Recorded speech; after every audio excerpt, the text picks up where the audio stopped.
నదిలో కాయిన్స్ వేస్తే పుణ్యం వస్తుంది అంటారు. కానీ మనం వాడుతున్న కాయిన్స్ వేస్తే పుణ్యం కాదు, మనకి పాపం వస్తుంది.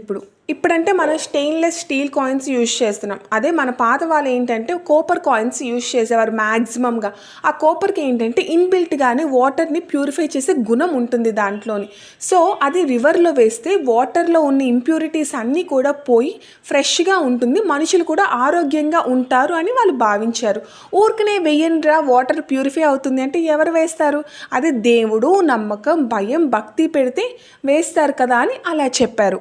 మనం ట్రెడిషన్ని ఫాలో అవుతాం, కానీ అసలు అది ఎందుకు వచ్చింది, దేనివల్ల చేయాల్సి వచ్చింది అనే విషయానికి మాత్రం ల్యాక్ అయిపోతాం. మరీ విడ్డూరం ఏంటంటే కొంతమంది నోట్లు కూడా వేస్తారనమాట. మనం ఇప్పుడు వాడుతున్న కాయిన్స్కున్న మురికిని అలాంటి వాటర్లో వేస్తే ఇంకా ఎక్కువగా మురికి నీరుగా మారుతుంది తప్ప ప్యూరిఫై అయితే అవ్వదు. ఇది తెలిసి కూడా కొంతమంది అలానే చేస్తారు, ఏంటో మరి.